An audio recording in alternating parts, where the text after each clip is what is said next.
कहते हुए निवेदन करेंगे। हे महाराज जी, आज की कक्षा को प्रारंभ करें। इक्षामी महाराज जी, इक्षामी महाराज जी, इक्षामी महाराज जी। बोले पंच परमिष्टि भगवंतों की जय।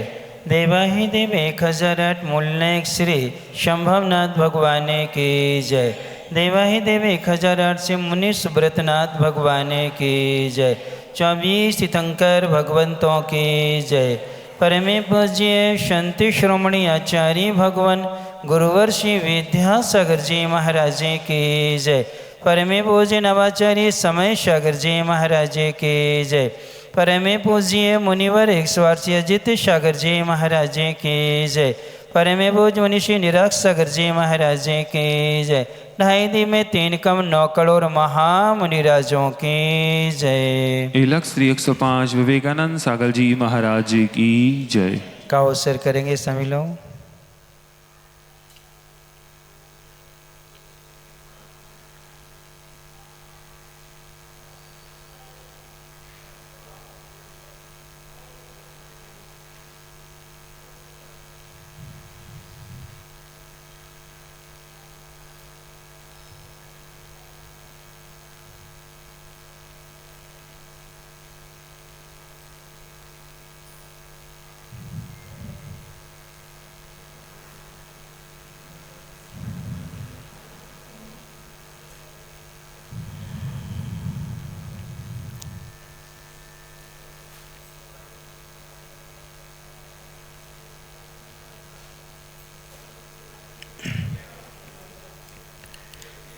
अपन सब लोग यहाँ पर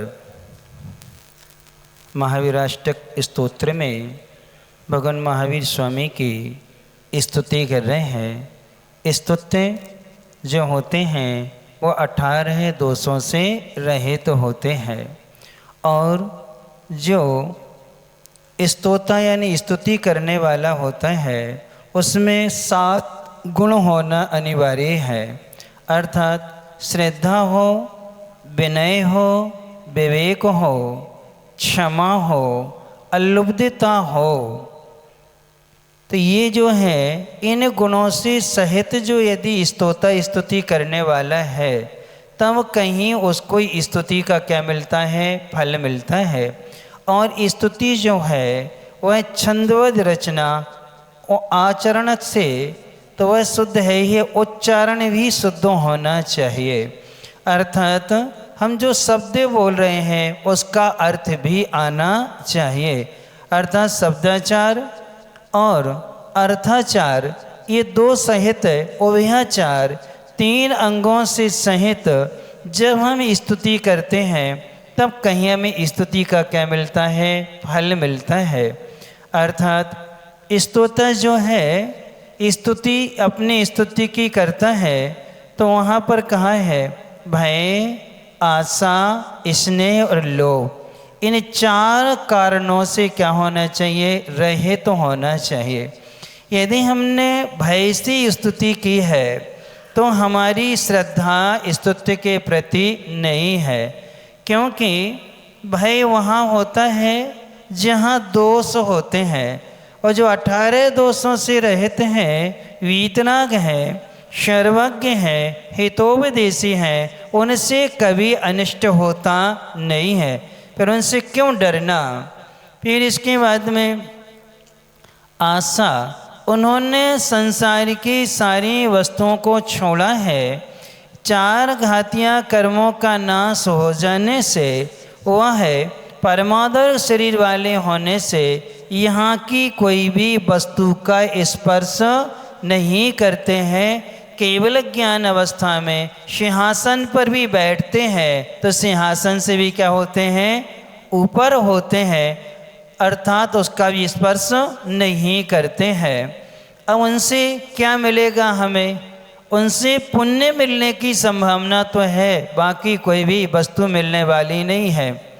फिर इसके बाद में स्नेह, स्नेह से भी हम भगवान की भक्ति नहीं करते हैं, क्योंकि जहाँ राग होता है वहीं स्नेह होता है, बगैर स्वार्थ की स्नेह होता नहीं है। और भगवान जो है वीतरागी है, इसलिए स्नेह से और लोभ, यानी कि उनसे हमें कोई भौतिक वस्तु मिलेगी, यह लोक में या परलोक में ऐसे सुख के लोभ में आकर के या इंद्रिय विषयों की प्राप्ति के लिए यदि हम स्तुति करते हैं तो वह स्तुति हमारे लिए किस रूप में फल देती है?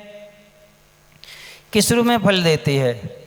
भय से, आशा से, स्नेह से और लोभ से, इन 4 कारणों से वीतराग भगवान के या 5 परमेष्ठियों की स्तुति करते हैं तो वह हमारे लिए मलेच्छ खंड के मनुष्यों में ले जाती है। यानी हमें स्तुति का फल राजा महाराजा के रूप में तो मिलेगा, लेकिन कहाँ के राजा बनेंगे अपन? मलेच्छ खंड के राजा बनेंगे। अर्थात ज़्यादा हुआ तो कुभोग भूमि में भी जा सकते। कहाँ जा सकते हैं? कुभोग भूमि में जा सकते हैं। जो जघन्य भोग भूमियाँ होती हैं वहाँ भी अपना क्या है, जन्म होता है। लेकिन जो भय, आशा, स्नेह और लोभ से रहित हो करके भगवान की स्तुति करते हैं वो नियम से या तो वैमानिक देव बनेंगे। कौन से देव बनेंगे? वैमानिक कल्पवासी देव बनेंगे।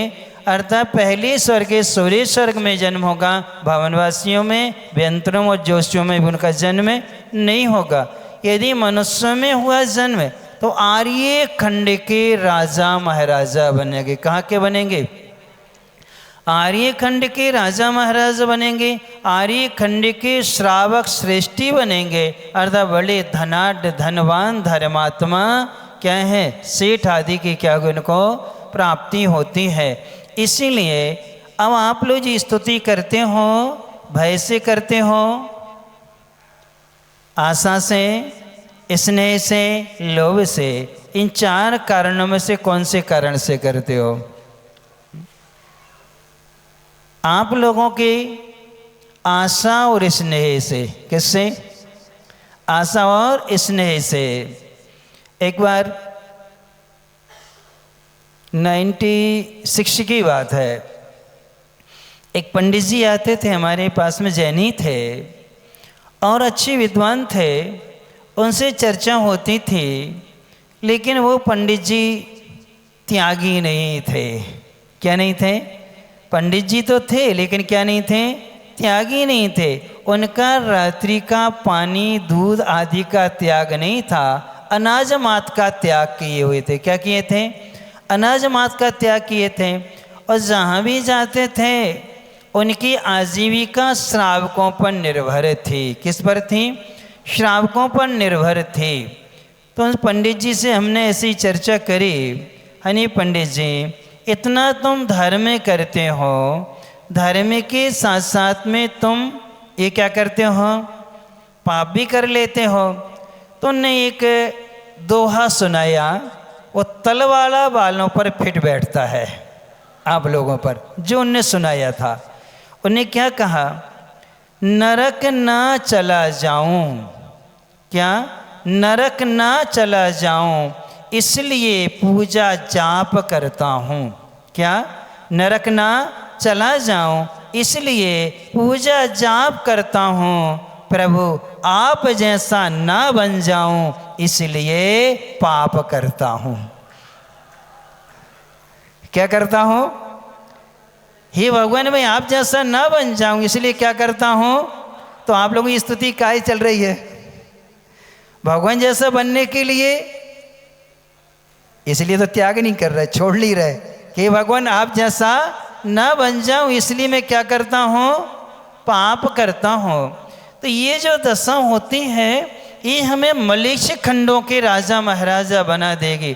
आपने वीतराग भगवान की पूजा की है, तुम्हें पुण्य का अच्छा मिलेगा, शरीर अच्छा मिलेगा, राजमहल राजपाट मिल जाएगा, एक मलेच्छ खंड मिलेगा जहाँ आपको वीतरागी देव शास्त्र गुरु नहीं मिलेंगे। और मलेच्छ खंड में जन्म लेने वाले जो भी मलेच्छ होते हैं उनको उस भव में सम्यक दर्शन की प्राप्ति नहीं होती है। जबकि देखो एक आर्य खंड का शूद्र सम्यक दर्शन प्राप्त कर सकता कौन? कहाँ का? आर्य खंड में जन्म लेने वाला शूद्र भी सम्यक दर्शन प्राप्त कर सकता है, लेकिन मलेच्छ खंड का राजा सम्यक दर्शन कि पांचों मलेच्छ खंडों में जो जन्म होता है वहाँ के मनुष्यों को कभी भी सम्यक दर्शन होता नहीं है। अब आप लोग सोच लो आपकी भक्ति कैसे चलती है। आज ऐसे लोगों ने चंदन छठ का व्रत किया है, महिलाएं ही करती हैं, क्यों करती हैं, पुरुष वर्ग क्यों नहीं करते? हम तो करके छोड़ दिए, 2 बार कर चुके, परंतु क्या उद्देश्य है? यदि आप जिस उद्देश्य से जो कहानी आदि को उद्देश्य से करते हैं तो वो आपके लिए फलदायी नहीं है। वो क्या है? फलदायी नहीं है। ये सिर्फ जितने भी व्रत हैं, नैमित्तिक जितने भी व्रत हैं, चाहे चंदन छठ का हो, चाहे वो रोड तीज का हो, चाहे सुगंध दशमी का हो या कलश दशमी आदि के जो व्रत हैं, ये सारे के सारे व्रत प्रायश्चित के हैं। किसके हैं? प्रायश्चित के हैं। हमसे जो गलतियां होती हैं, कई बार जानबूझ के होती हैं, कई बार अनजाने में हो जाती हैं, कई बार स्वास्थ्य आदि की प्रतिकूलता में भी गलतियां क्या हैं? होती हैं। और महिलाओं से नहीं, पुरुष वर्ग से, हर व्यक्ति से गलतियां होती हैं। उन गलतियों का प्रायश्चित किया जाता है कि गुरु महाराज जी ने उनको संबोधन दिया कि एक काम करो, तुमसे भूल हुई है, तुमने पश्चाताप है, अब एक काम करना, इस तिथि का उपवास करना, इस तिथि में विधान करना, पूजन करना, उससे तुम्हारे जो पुण्य बढ़ेगा, उस पुण्य से तुमने जो कर्म बांधा है वो कर्म क्या हो जाएगा? नष्ट हो जाएगा। तो जितने भी व्रत हैं वो कर्म निर्जरा के लिए किए जाते हैं। किसके लिए किए जाते हैं? और अपन लोग काहे के लाने करत? पूछ लो कहानी भाइयों से जिनने किए हैं। जब हमने किया तो एक ने पूछ लिया, महाराज जी आप क्यों करते हो? तब उनको व्रतों का उद्देश्य बताया कि जितने भी व्रत होते हैं सब प्रायश्चित के रूप में हैं, अशुभ कर्म की निर्जरा करने के लिए हैं, पुण्य को क्या करने के लिए हैं? बढ़ाने के लिए हैं। हम रोज रोज तो नहीं कर पाते हैं, लेकिन हमसे रोज गलतियां होती हैं। ऐसा कोई दिन नहीं है जिस दिन हम गलती ना करें, शुभ कार्यों में हमसे दोष उत्पन्न ना होते हों, सभी से हुआ करते हैं। अंतर इतना है कि शुभ कार्यों में जो अशुद्धि आदि होती है उससे निधत्त निकाचित कर्म बनता है, और जो अशुभ कार्य हैं उनसे भी कर्म बंधता है। कर्म दोनों से बंधेगा। अंतर इतना आएगा, एक रस्सी होगी किसकी? जूट आदि की रस्सी से बंधेगा, एक बन जाएगा सांकल से। किससे बंधेगा? एक रस्सी से बंधेगा और एक बनेगा लोहे की सांकल से। बंधन तो दोनों है, अच्छी कौन सी है? रस्सी कि लोहे की सांकल? अब कोई भी हो, चाहे लोहे की हो चाहे वो सूत की हो, धागे की हो, बंधन तो बंधन ही होता है, उतनी ही पीड़ा दिया करता है। इसलिए आचार्य शकल कीर्ति महाराज ने दिया है, कचड़े में तुम कितना भी कचरा डालो कोई फर्क नहीं पड़ता है, कचड़े का ढेर ही बढ़ेगा। क्या होगा? ढेर ही बढ़ेगा और कुछ नहीं होगा। शुभ कार्यों में थोड़ा सा भी गिर गया तो क्या होगा? वो एक कण भी सारे के सारे शुभ को क्या करेगा? नष्ट कर देता है। यानी जितना भी पुण्य है वह पुण्य थोड़ी से दोष से क्या होता है? नष्ट हो जाता है। इसलिए हमें प्रत्येक कार्य सिद्धि और शुद्धि से करना चाहिए। भय से कभी भी देव पूजा, गुरु सेवा, स्वाध्याय, संयम, तप और दान, ये 6 आवश्यक भय से नहीं करना, कभी आशा से नहीं करना, कभी स्नेह से नहीं करना और कभी लोभ के वशीभूत होकर के नहीं करना। यदि हम ये सब करते हैं, कई लोग कहते हैं महाराज जी हम बीमार हो गए थे, तब हमने भगवान से बोला था कि भगवान हम स्वस्थ हो जाएंगे तब एक अच्छा विधान कराएंगे, और वो स्वस्थ हो गए। अब उसके उपलक्ष्य में विधान कराया तुमने, अब उसमें तुमने जो द्रव्य आदि लगाया सो उससे जो पुण्य मिलेगा, अब आप कहाँ के राजा बनोगे? मलेच्छ खंड के, पाकिस्तान आदि में जन्म होगा। कहाँ होगा? पाकिस्तान आदि जो अरब कंट्रियां हैं जहाँ पर अहिंसा का निषेध, हिंसा में ही धर्म माना जाता है, वहाँ क्या हो जाएगा? जन्म हो जाएगा। ईसाइयों में जन्म हो जाएगा। अमेरिका आदि जहाँ देश हैं जहाँ रिश्तों में भी कोई पवित्रता नहीं रहती है, वहाँ अपना जन्म होगा।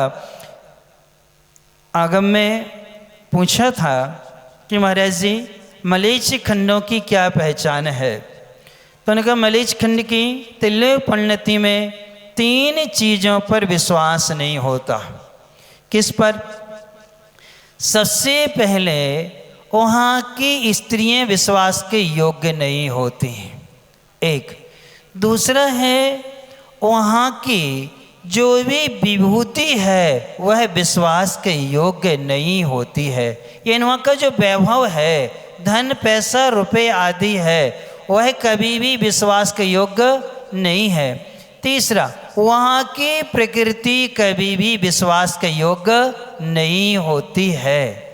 जब ये उसमें आया कि वहाँ की स्त्री, वहाँ की विभूति और वहाँ की प्रकृति, तीनों चीज़ें विश्वास के योग्य नहीं होती हैं, क्योंकि मलेच्छ खंडों में बीतनाग जिनबिंब नहीं होते हैं, अकृत्रिम चैत्य नहीं है, वहाँ कोई भी धर्मात्मा मनुष्य नहीं होता है। इसलिए तीनों चीज़ें पुण्य से जो हमें मिलती हैं वो पुण्य को बढ़ाने वाली तीनों चीज़ें वहाँ नहीं होती हैं। वहाँ आपका क्या होगा? जन्म होगा। वर्तमान में आप अभी अमेरिका आदि जो जापान, इंग्लैंड आदि जो देश है या अरब देश जो हैं, ईसाइयों के द्वारा और मुस्लिमों के द्वारा जो संचालित कंट्रियां हैं, वहाँ भी एक आते हैं 7 साल वो अमेरिका में रहे, अब वो वापस आ गए हैं। सागर का परिवार है, अब वो वापस सागर में आके रहने लगे अपने माता पिता के पास। हमने उससे पूछा, यानी क्यों भाई, क्या है? तो कहने महाराज जी आपने मलेच्छ खंड की जो विशेषताएं बताई हैं वो विशेषताएं वहाँ भी हैं।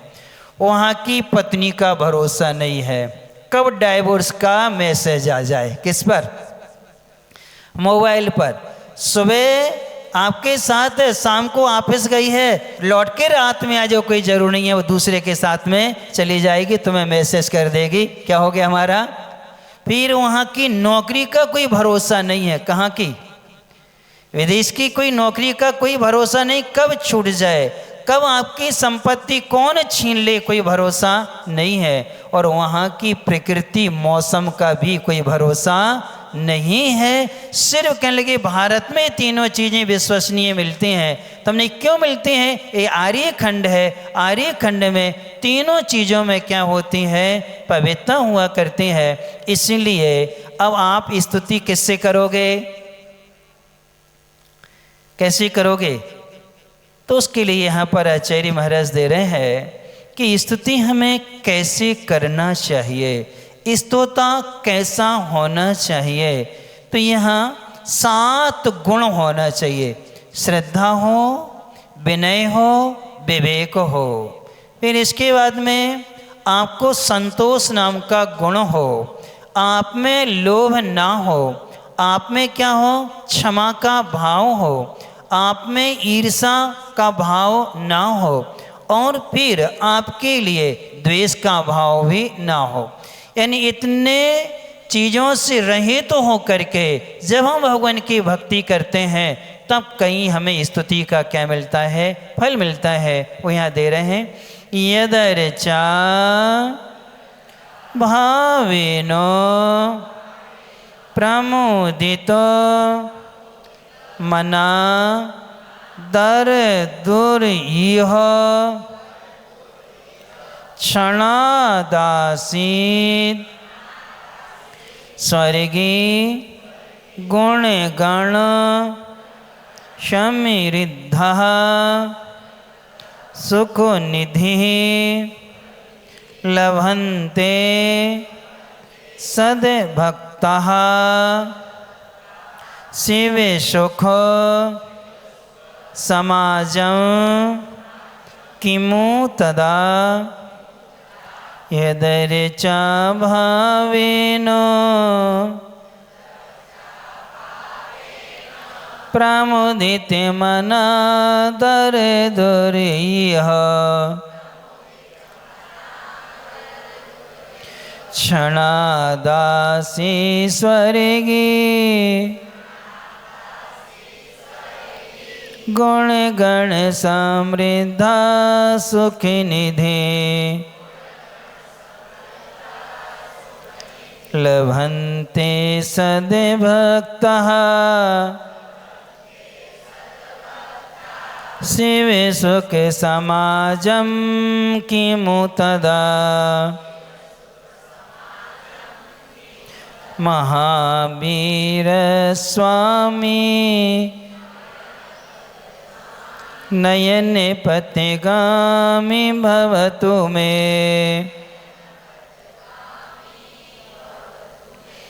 अब यहाँ दे रहे हैं कि हमारा स्तुति का स्वरूप पहले बता दिया, अब इसके बाद में स्तुति बतला दी, स्तोता कैसा होना चाहिए और उसका फल क्या मिला करता है।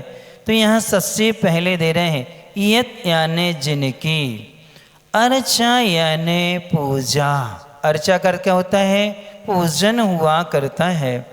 अष्ट द्रव्य से जो प्रभु का गुणगान किया जाता है उसका नाम कहलाता है अर्चना। उसका नाम क्या है, अर्चना कहो चाहे अर्चा कहो। और बगैर द्रव्य के जो प्रभु का गुणगान किया जाता है उसका नाम कहलाता है स्तुति। उसका नाम क्या है, स्तुति है। संकट के समय संकट को दूर करने के लिए और मन की आकुलता को दूर करने के लिए जो गुणगान किया जाता है उसका नाम कहलाता है प्रार्थना। उसका नाम क्या है, प्रार्थना है। अब इसके बाद में जो अष्टद्रव्य से समर्पित करते हैं भगवान का गुणगान किया जाता है उसके दो नाम मिलते हैं, अर्चा और पूजा। अर्चना करना और पूजन करना। हाथ जोड़ करके सिर नवा करके जो अभिवादन पूर्वक गुणगान किया जाता है उसका नाम कहलाता वंदना। उसका नाम क्या है, वंदना कहलाता है। तो सबके अर्थ शब्द में भेद है तो अर्थ में भी क्या है, भेद है। तो यहाँ दे रहे हैं जिनकी यानी जिन जिनेन्द्र भगवान की अर्चा यानी कि अष्ट द्रव्य से पूजन के भावी ने भाव से यहाँ लेना है परिणाम। भाव से क्या लेना है, परिणाम लेना है। ऐसे परिणामों से प्रमुदित मनः, प्रसन्न मन से। कौन से मन से, प्रसन्न मन से। मन की प्रसन्नता या मन की शुभता तीन कारणों से आती है। पूज्यपाद स्वामी जी ने सर्वार सिद्धि में प्रमोदित मन, प्रशस्त मन, शुभ मन की परिभाषा दी है कि जिसकी अरहंतों के प्रति भक्ति होती है, जिसकी तपों में रुचि होती है और जिसकी श्रुति में विनय होती है वह शुभ मन कहलाता है, वह प्रसन्न मन कहलाता है। ऐसे प्रसन्न मन से क्या करता है, दर दुर का अर्थ होता है मेंढक। दर दुर यानी क्या होता है, मेंढक। यही अन्य इस लोक में, इस संसार में, इस जगत में क्षणात क्षण भर में स्वर्गीय आसीत वैमानिक देव, आसीत यानी होता है, स्वर्गीय यानी वैमानिक देव, आसीत यानी होता है, क्षणात यानी क्षण भर में। गुण गण समृद्धा, गुणों के गण यानी समूह से, समृद्धा यानी भरपूर होता है। यानी गुणों के समूह से क्या है, वो भरा हुआ होता है, उससे संपन्न होता है। सुख निधि, अर्थात जिसके लिए सुख रूपी निधि मिलती है। निधियाँ 14 होती हैं जो चक्रवर्ती के पास होती हैं। उसमें 7 निधियाँ चेतन होती हैं और 7 क्या होती हैं, अचेतन होती हैं। उन निधियों में जो चेतन होती हैं उनसे चक्रवर्ती को सुख मिलता है। जो अचेतन होती उनसे भी क्या मिलता है, सुख मिलता है। जो देवों के द्वारा अधिष्ठित होती हैं, जो पांचों इंद्रिय को सुख को देने में समर्थ होती हैं, ऐसे सुख की निधियाँ उसको क्या है, प्राप्त हो जाती हैं।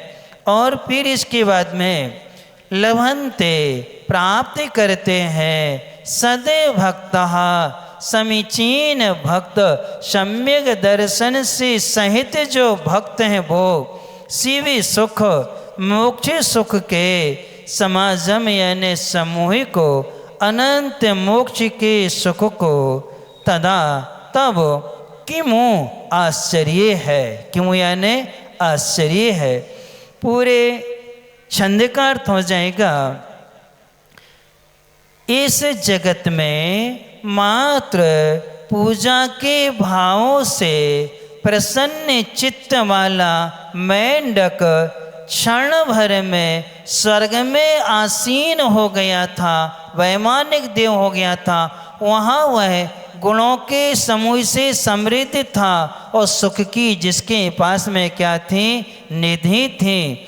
जब इतने मात्र से मात्र अर्चा के भाव से प्रमोदित मन वाला एक मेंढक जब वैमानिक देव बन सकता है तो सदभक्ता समीचीन भक्त यदि आपकी पूजा आराधना करके मोक्ष सुख को प्राप्त कर लें तो इसमें कोई आश्चर्य नहीं है। जब एक त्रियंच एक मेंढक मात्र पूजा के भाव से कैसे जा रहा था, प्रफुल्लित मन से जा रहा, तो खाली हाथ नहीं जा रहा था। क्या लेके जा रहा था, उसी बगीचे में जो फूल झड़ गए थे उसकी पाँखड़ी मुख में दबा के क्या था, ले जा रहा था। और निश्चिंत प्रसन्न मन से मैं जाऊंगा, भगवान को चढ़ाऊंगा और चढ़ा करके उनकी क्या करूंगा, समोह शरण में जाने के भाव बिरले लोगों के होते हैं। पूर्व के संस्कार हो, भाव्य हो तो उसके क्या होते हैं।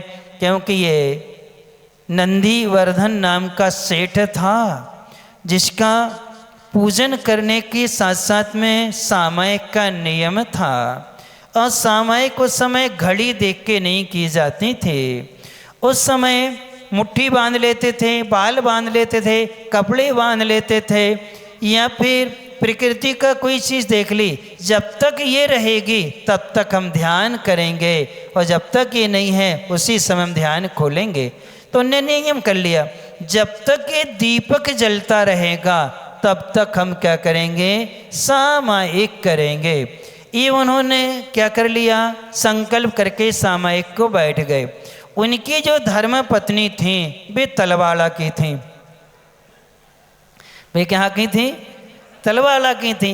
उनने सोचा हमारे सेठ जी के ध्यान में बाधा ना आए, सो दीपक बुझने लगा था, उसमें क्या कर दी, घी और डाल दिया। जैसे कहीं आग लगी हो तो आप उसमें क्या करते हो, आग में घी डालोगे तो क्या होगी, बुझेगी। आप लोग तो यही करते हो, क्योंकि वो यहीं की सेठानी थी। वो वहाँ उनने सेठ जी के साथ उनका विवाह हुआ था। तो जब ये करते गए उनको प्यास सताने लगे और उनका नियम से उठे नहीं। उसी संकलेश परिणामों से उनका आयु कर्म बंद हुआ और जाकर के अपने ही घर की बावड़ी में क्या बन गए, मेंढक के रूप में जन्म हो गया उनका। किनका, नंदीवर्धन सेठ का। अब सेठानी पानी भरने रोज जाती थी। वो तलवाड़ा की तो नहीं कहलानी, क्योंकि यहाँ की सेठानियाँ पानी नहीं भरती, यहाँ की सेठानियाँ दूसरों से पानी भरवाती हैं। किससे, हमने तो नहीं देखा, चौकों में पानी भरने वाले दूसरे व्यक्ति लगे हैं।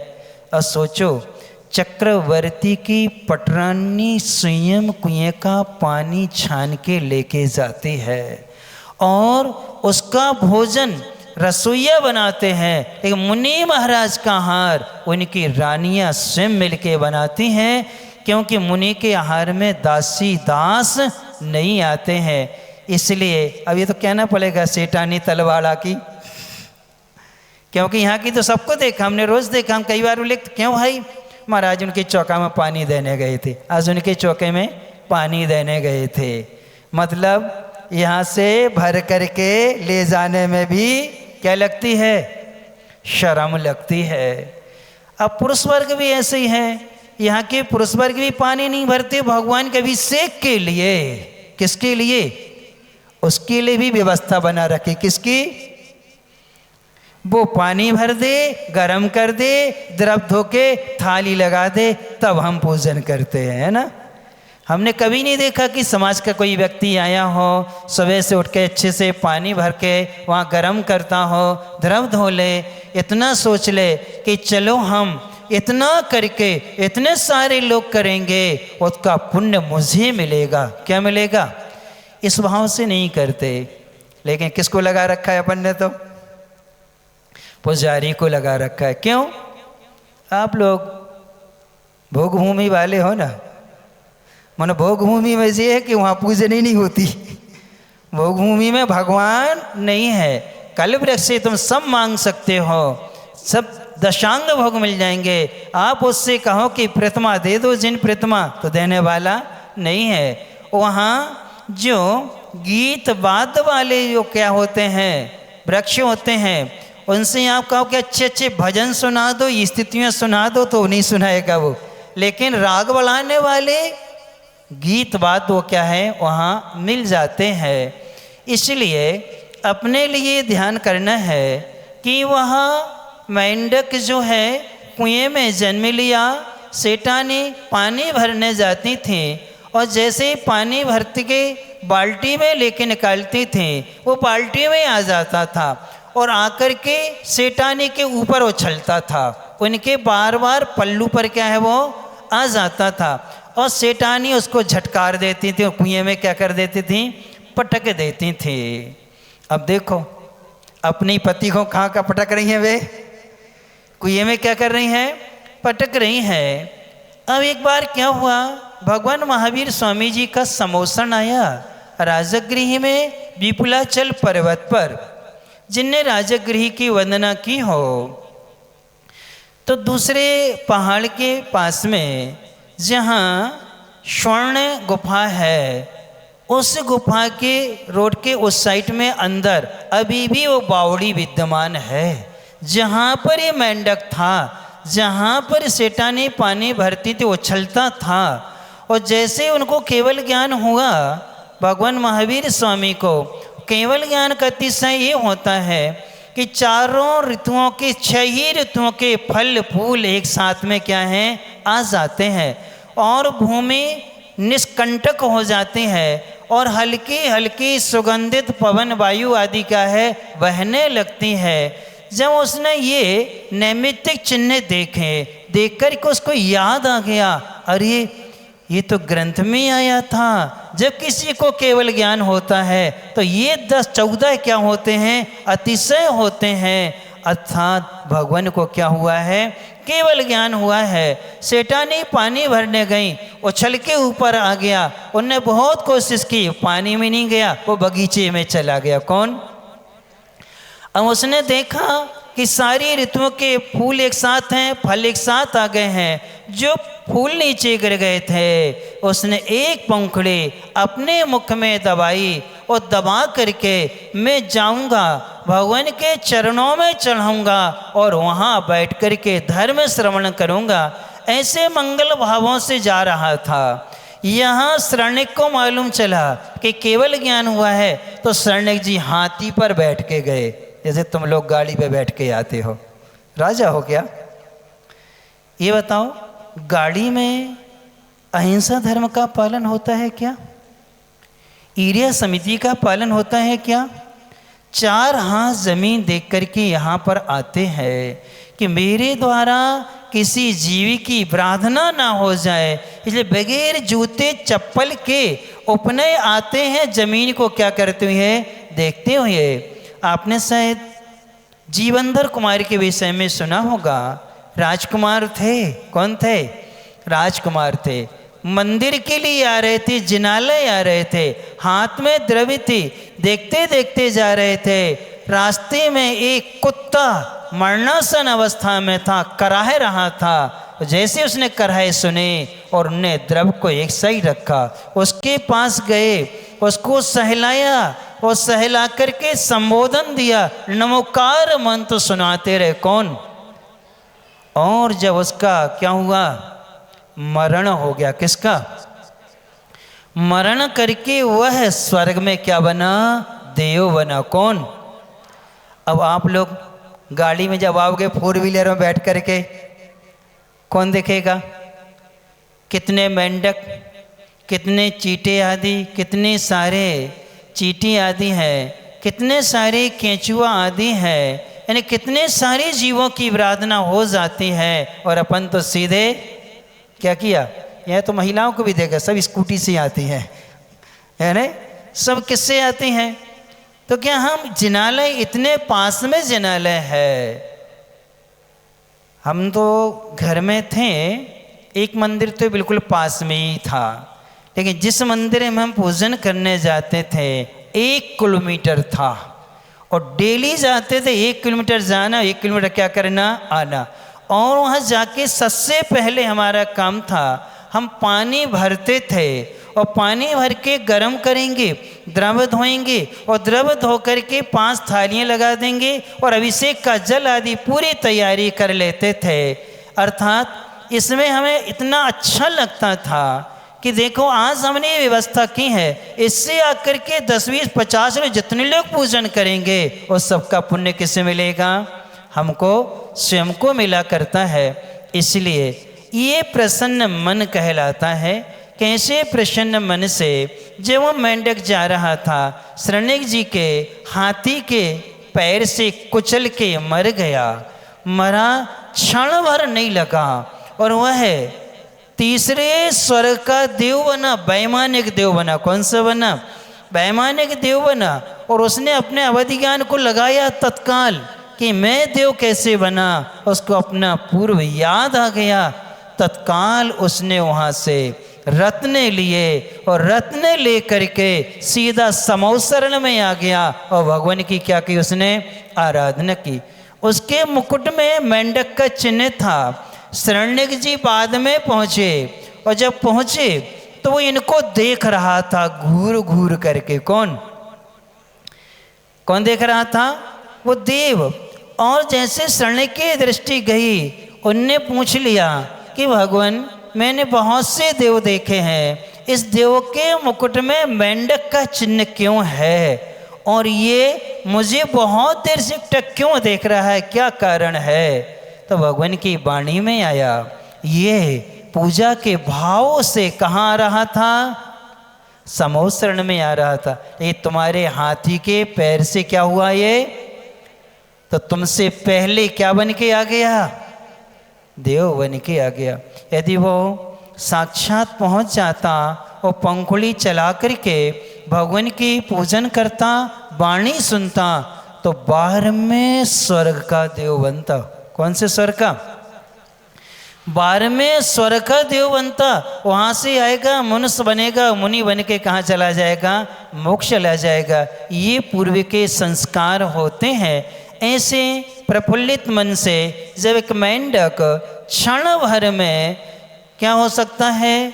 स्वर्ग में जन्म ले सकता है और गुणों के समूह को प्राप्त होता है। अणिमा, महिमा, लघिमिया, ईशत, वशित, प्राकाम, अंतर्धान आदि 8 रिद्धियाँ ये हैं। और इसके अलावा उनको विक्रिया आदि रिद्धि, बुद्धि आदि रिद्धियों की क्या होती है? देवों को प्राप्ति होती है और सुख की निधि होते हैं। उनको कोई भी कार्य वहाँ करना नहीं पड़ता है, सब कुछ उनको अकृत्रिम मिलता है। यानी इतना पुण्य का उदय है कि सब चीज़ें उनके हाथों पे क्या हैं? रहती हैं। प्यास लगेगी, भूख लगेगी, जैसे ही उनके मन में भाव आएगा तत्काल उनके गले में क्या हो जाएगा, अमृत की प्राप्ति हो जाती है।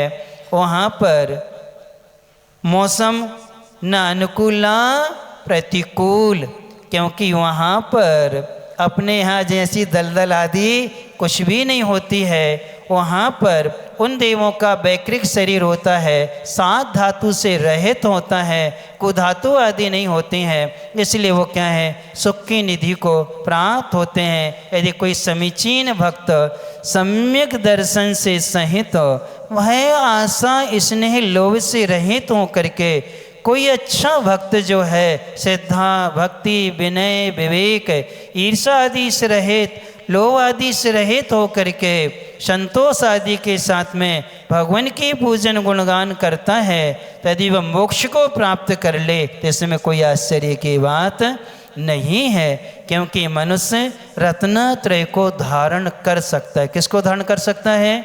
रत्नत्रय को धारण करके आपकी स्तुति गुणगान करके यदि मोक्ष चला जाए तो इसमें कोई आश्चर्य की बात नहीं है। ऐसे महावीर भगवान हम सबके नेत्रगामी हो, हमारी दृष्टि में निवास करें, जिनकी पूजा अर्चना से इतने क्या होते हैं, अतिशय होते हैं। ये स्तुति का क्या है, फल है। और स्तोता कैसा होना चाहिए, कैसा होना चाहिए? प्रसन्न मन वाला। प्रसन्न मन का अर्थ क्या किया हमारे आचार्यों ने? अरहंत के प्रति निस्वार्थ भक्ति हो, हमारी तप में क्या हो, रुचि हो, इच्छाओं का निरोध करने का भाव हो, और साथ में श्रुति की क्या हो, विनय हो, कि जैसे जिनवाणी के 2 शब्द सुनने को मिलते हैं वही हाथ जोड़ करके विनय से हम उनको क्या करते हैं, श्रवण करते हैं।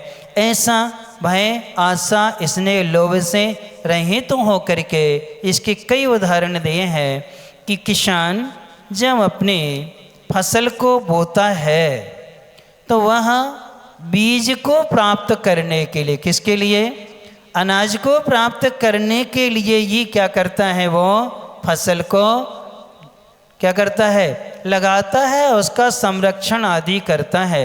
लेकिन उसको अनाज के साथ साथ में क्या मिलता है, भूसा भी मिलता है।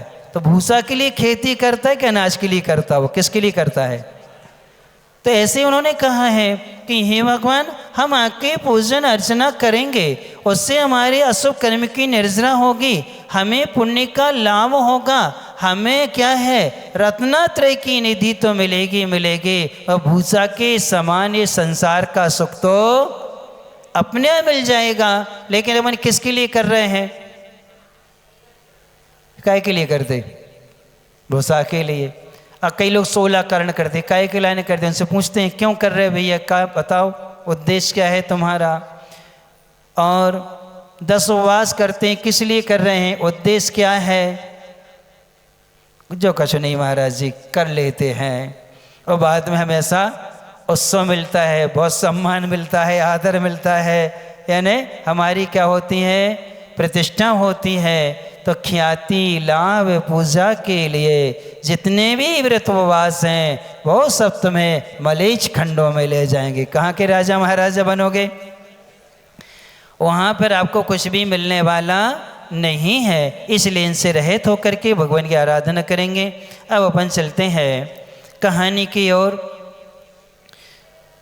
चंपा नाम की नगरी में राजा रिपुमर्दन है, चंपापुर जो बिहार में है, वहाँ पर वासुदेव भगवान के जहाँ 5 कल्याणक हुए हैं, वहाँ के राजा रिपुमर्दन ने अपनी बेटी सुंदरी है और धनवाह जो सेठ हैं वो भद्दलपुरी के हैं।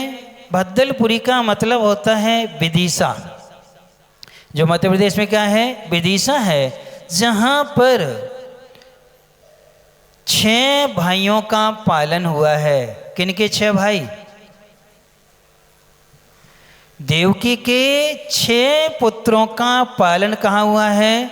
भद्दलपुरी में हुआ है। क्योंकि अंतिम कौन है? कृष्ण जी हैं।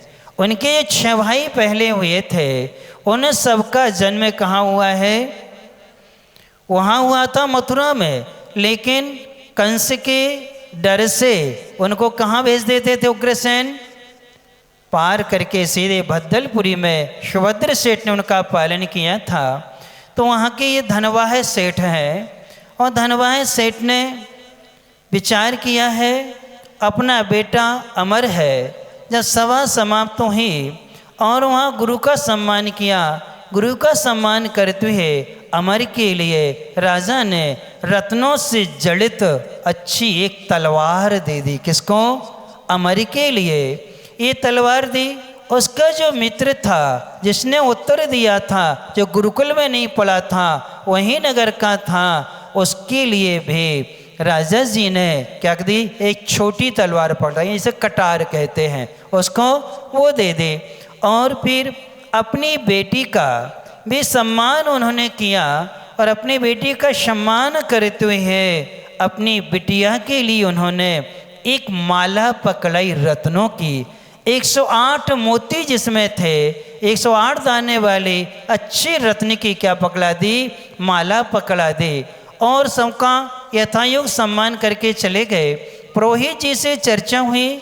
चर्चा करने के बाद में बहुत कुछ ज्योतिष के अनुसार सबका कुंडली का मिलान हुआ, लेकिन किसी से मिलान नहीं हुआ। मिलान हुआ तो सुंदरी और अमर का ही हुआ। जब ये अमर और सुंदरी की कुंडली परफेक्ट मिल गई, 36 गुणों में से 32 गुण एक साथ मिल गए। बाकी सबके कोई 18, 20, 13 आदि मिल रहे थे। कहीं गोत्र की समस्या थी, कहीं ग्रह मैत्री थी, कहीं भक्कुट आदि बहुत सारी चीज़ें थीं जो मिल नहीं रही थीं। तब उन्होंने उन्हीं को सोचा। तब राजा जी ने अपना स्वाभिमान छोड़ा। राजा की कौन है? बेटी है। तब वो राजा रिपुमर्दन अपने मंत्री के साथ में विदिशा नाम की नगरी में सेठ धनवाई के घर आए, और घर आकर के उनसे निवेदन किया, और निवेदन करते हुए कहा कि मैं अपनी पुत्री के लिए क्या करता हूँ? वर चाहता हूँ। अर्थात मेरी बेटी आपके घर रहे, अर्थात आपके घर को संभाले, ये मेरा भाव है। सेठ को सुनकर के बड़ा आश्चर्य हुआ कि इतना बड़ा राजा और कहाँ आया है? किसके यहाँ आया है? ये परंपरा पहले से चली आई है। बेटी वाले ही कहाँ जाते हैं? क्योंकि कन्या दान होता है, और दान बरहमेश दिया जाता है, लिया नहीं जाता है। तो जब हमें दान देना हो तो उसके घर जाके देते हैं। कहाँ जाके देते हैं? घर जाके देते हैं। इसलिए कन्या के निमित्त से सेठ जी के वहाँ गए, चर्चा हुई, उनने सबने बताया। सेठ जी तत्काल तैयार हो गए। अच्छा, वही बिटिया जिसने समाधान दिया था, उनकी प्रसन्नता का तो कोई पार नहीं था, और दोनों खुश हो गए। यहाँ अमर को मालूम चला कि मेरा विवाह सुरसुंदरी से होना है। सुरसुंदरी को ज्ञात हुआ कि मेरा विवाह अमर से होना है। तो दोनों खुश हो गए कि देखो, बचपन में साथ में पढ़े, साथ में रहे हैं, एक दूसरे से परिचित हैं, स्नेह भी है, दोस्ती भी है, और साथ साथ में ज्ञान भी क्या है? दोनों का बराबर है। अब शेष कहानी डैश डैश डैश आगे मालूम चलेगा। विवाह कैसे होते हैं, विवाह की प्रक्रिया क्या होती है, ये आगम में कैसे वर्णित है, जिनको देखना है आचार्य ज्ञान सागर जी महाराज ने, आचार्य श्री के जो गुरु हैं, उन्होंने जैन विवाह पद्धति नाम की पुस्तक लिखी है। किन्होंने? जब वो पंडित थे, भूरामल जी शास्त्री उनका नाम था, तो पंडित अवस्था में उन्होंने क्या लिखी है? जैन विवाह पद्धति, कि जैन का विवाह कैसे होना चाहिए, जिसके लिए आज अपन लोग कहते हैं चक्रवर्ती विवाह है। दिन में ही सारी क्रियाएं क्या होती हैं? संपन्न होती हैं। वर वधू को वास आदि होता है, बहुत सारी चीज़ें हैं, वो आपको उसमें क्या हैं बताई जाएंगी कि कैसी विवाह की पद्धति होती है, कैसे उनका विवाह होता है। आज के नियम का पालन कौन कौन ने किया? क्या नियम था? फल चलाना। जिनके हाथ नहीं उठे मतलब उनके यहाँ कुछ था नहीं, इसलिए तो चढ़ाया नहीं, है ना? था नहीं कुछ भी है, खाने के लिए है, चलाने के लिए नहीं, इसलिए तो हाथ नहीं उठाया बहुत से लोगों ने। जिनने पालन किया है उन सब के लिए आशीर्वाद, जिनने नहीं किया उन सब के लिए आपको तो आजीवन नियम लेना चाहिए। हर सदस्य को जब तक मेरा पुण्य का उदय है तब तक हम भगवान के चरणों में एक फल तो क्या है चढ़ाएंगे ही चढ़ाएंगे, रोज चढ़ाएंगे। हे भगवान हमें ऐसी सामर्थ्य मिले हम रत्नों को गजमोती चढ़ा के दर्शन करें, लेकिन जितना पुण्य है उस पुण्य से उतना चढ़ा के तो लाभ ले ही सकते हैं। कल के लिए हम चाहिए कि नहीं, पालन करोगे कि नहीं? कच्चा की पक्का? आधे तो भाग गए हैं बहुत सारे लोग। अब महाराज जी से हम कह देंगे बाल सभा में उन्हीं को जो सुबह पूजन में रहेंगे वो शाम की क्लास में बैठते हैं, वही बाल सभा में भाग लेंगे, बाकी से मना करवा देंगे महाराज जी से। कल रविवार का दिन है, कल आप सभी के लिए बहुत सरल नियम देते हैं कि कल आप सभी को भगवान का अभिषेक देखने के बाद ही जल पान ग्रहण करना है, भोजन आदि ग्रहण करना है, और उपवास आदि हैं तो वो उकाली आदि ले लेंगे।